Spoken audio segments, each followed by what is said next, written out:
HCR 51.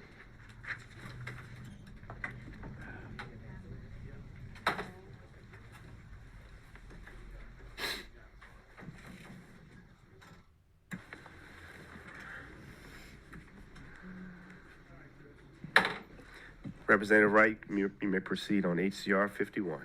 Mr. Vice Chair, thank you. Members of the committee, appreciate this.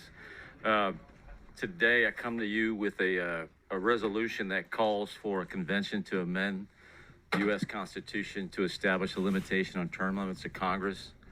Let me start by saying some of you may remember we did this bill last spring, and then we actually did it again in the special, which would technically have been the summer. And of course, we're back. I like to consider myself a diplomatic representative. I don't try to ram things through. So let me just tell you the story. We did it in the spring.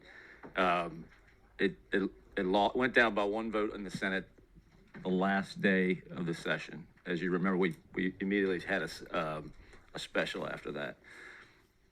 In the conversation, we understood there was some misunderstandings in the Senate about certain things, and we never had the vote. So that's why I reintroduced it in the special. Of course, the House passed it again, and as it turned out, things had not been resolved during the special session. So they have been resolved to the extent that there are senators on the other side that would certainly like to vote on it again and have asked me to start it in the House. So while I'm not assuming we will get out of committee or pass the House again, obviously our history with it has been good. So I wanted to make sure you realize what we're trying to do here.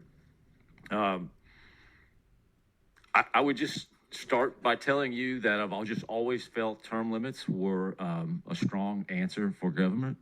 I think a term limits amendment to the U.S. Constitution fits in line with the normal parameters or limits to government that we see in the Constitution and other amendments. I'm working with U.S. term limits on this specific Constitution of States because I signed the pledge. I agree. I know a lot of people who ran a year and a half ago signed the pledge, and I'd like to see that through. This is not a commentary on specific members of Congress. I love Steve Scalise. He's my congressman. He may stay there forever. I don't know. We'll see. I love Congressman Cedric Richmond. But look, he picked up on a nice new gig. And so I like Congressman Carter. I think we all like our specific reps. The question is, does it make sense to have some turnover in the whole system coming in and out? That's what I think is effective. I know we lose some experience here because of our term limits, but at the end of the day, I feel like we got way too much talent in this state, in other states, not to bring in new blood, have new conversations, let new people take the lead. And so that's why I'm most assuredly for this. I'll leave it at one other thing.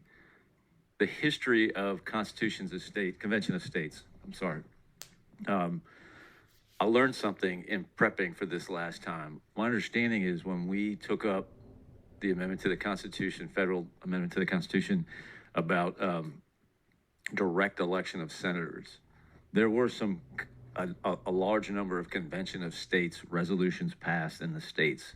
So this is not a new thing. Louisiana passed one a few years ago before we got here, and it was done in the early 1900s. So this is I don't want to say revered tradition, but I mean this is done historically. And guess who took up the amendment when 30 Convention of States resolutions were passed in the states? Congress. So I realize some people would question, why do we have to move so fast on this? It's going to take 5 years if it even works. I think the idea of states taking this up, passing these resolutions, will send a signal to Congress that at some point they should consider this.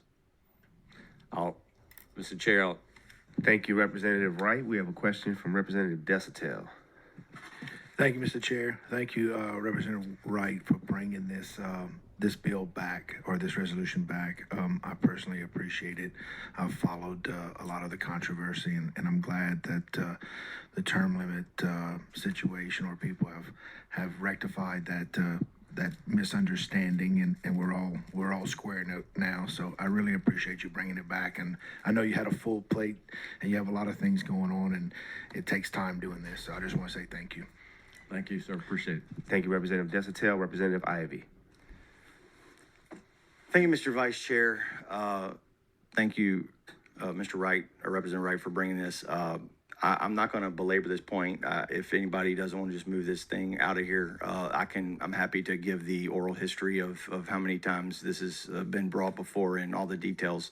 So to spare everyone pain, I'd like to move favorable. We have a motion to move favorable from Representative Ivy. Let's hold it because we do have a few others with their buttons pushed. Representative Farnham. Thank you, Mr. Vice Chair. Well, thank you for that persistence, and it may be the one thing that brings some stability to our Congress in Washington is that there is a turnover, fresh ideas, because it's extremely hard to beat an incumbent. And, with the monetary influence that's embedded in that, it's just difficult. So thank you again. Thank you, Representative Farnham. Representative Boyer. No, I'm sorry. I don't want to slow down Representative Ivy's motion. All right. All right. Representative Thomas. Thank you, Mr. Vice Chair. I'm sorry. Right, as you know, I voted against this on the floor. I intend to do the same thing, and I'm going to object to moving it forward. All right. The board is clear. We have a motion from Representative Ivy. I have a just a comment. You and I, we discuss this quite often. I really respect your passion on this and your commitment to this issue. I really do. My philosophy has always been one that we do have term limits. We certainly have them here in the House and at the state level, but we have term limits at the federal level too. For senators every 6 years, and for Congress people every 2 years. That's when people get to go and make the decision. I see some of the argument of.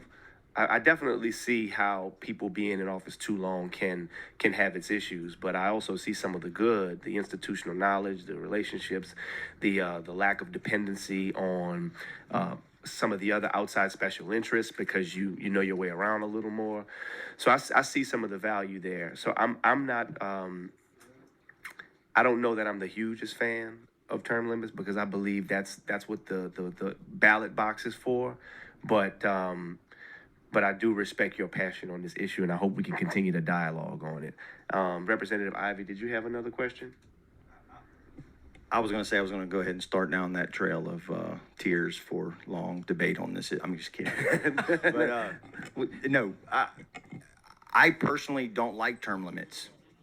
I signed the pledge, and I'm supporting an all of the above approach at the federal level. I think we can all agree there's a level of dysfunction in Congress that needs to be addressed in many ways. I'm above all the approach. That said, I think one of the things that practically we know and recognize without term limits in Congress is is how the longer you're there, you amass an amount of influence and power and control over the institution. And so I think that's one of the challenges. I don't know if this is the solution, but I believe that's one of the prime issues that should be addressed, where all this new talent that gets cycled in, it doesn't mean anything when that's the minority, or there's no weight behind it. And so anyway, thank you for bringing this. Thank you, Rep. Ivy. The vote is clear. We have a motion to move favorably from Representative Ivy. We have an objection we have a card from someone who is present and would like to speak. So before taking that, we have Mr. Ken Clark, representing U.S. term limits, present and would like to speak. That's the only card I have. Do we have any other cards? I'm filling one out. Okay. All right. Thank you, Mr. Chairman. My name is Ken Clark. I'm the Regional Director with U.S. Term Limits. I'm here mostly to answer questions. I don't want to belabor the testimony any longer than necessary. So I am. All right. All right. I don't see anyone with any questions. Time. Thank you for joining us. I am considered an expert on Article 5 and term limits, so if anybody has any questions, please shoot them. Thank you so much. No questions, sir. No questions from Mr. Clark. We want to give, I think, one other person an opportunity let's get you up to the table, and then, You can, yeah, sure. do we have enough? Okay. All right. Let's get you up to the table, sir. Please state your name, and where you're from, and, we have a Mr. Robert Voltier here to speak in opposition. Yeah, good morning, everyone. My name is Robert Voce. I live in Broussard. I'm a retired attorney. I don't represent anybody here today other than myself. I'd like to know how this bill originated. Concurrent resolution. How did it originate and who did it? I did. Okay, and you are? Representative Mark Wright. All right, we're gonna, District 77. well, with that, we're gonna, Nice no, meeting you. Let me get out. Representative Wright is a gentleman, so he's there to answer the questions. If you have any testimony that you'd like to provide, please provide that testimony. But No. it generally doesn't work in terms of you asking us questions. We'll try to have the conversation, but if you have any testimony that you'd like us to hear in terms of why you're opposed to this resolution, please ask that. And if members have questions of you, they will ask you the questions. I have been told that the bill is backed by George Soros and that it's a deceptive vehicle to Okay, get into the Constitution and change it in ways that I don't like. I understand. I think Representative Ivy has a question for you. Yeah, I can provide a little clarification. I would bet money that George Soros does not support this. And so some of the concerns that have been brought before this committee on multiple instruments pertaining to Article 5 are concerned for one-way conventions and all that. The fact is, it's not possible for many reasons. One, there's only the authority for the delegates that is provided in this resolution, but also, regardless of what happens in outcome, it would be almost a miracle for enough states to agree on any one thing coming out of a constitutional convention. I mean, that's a pretty high hurdle. But then every state you have to get the ratification of all the states as well at the legislative level. Checks and balances, our founders, they put them in there. They knew what they were doing. So I can appreciate concerns, but as someone who's thoroughly studied the issue, there's no actual real threat. Just to Something make bad a happening. statement, there are a lot of things that people thought would never happen and were impossible to happen that are happening. So that's why I'm here, and I'm really looking for information, so Representative I think Wright, maybe if Representative you could Wright give would me, be more than happy to share with you that someone on your information. staff to Yeah, talk to. so, all right. Yeah, he can give you the rundown, but we do appreciate you being here today, sir. If you don't have any additional comments that you'd like to share, Representative Wright, do you want to close? I appreciate it. I appreciate a favorable passage. I just want to say, last quick things. I appreciate my friends on this committee who tell me what they think, and y'all vote the way you think. You don't let me out of here free. I appreciate that. 80% polling supports this for what it's worth. Very bipartisan. Just putting it out there. I can give you some other 80% polls too, but we're not going to do that today. We have a motion from Representative Ivy to move favorably. We have an objection from Representative Thomas. Madam Clerk, please call the roll. I'll call the vote. Somebody else I can talk to right now, in your staff. Chairman Stefanski, Vice Chairman Duplessis. Yes. Yes. Representative Boyer. Yes. Representative Carter. Yes. Representative Desatel. Yes. Representative Farnham. Yes. Representative Gadberry. No. Representative Hodges. Representative Horton. Representative Ivy. Yes. Representative Jenkins. Representative Johnson. Yes. Representative Lacombe. Representative Lyons. Yes. Representative McGee. Representative Newell.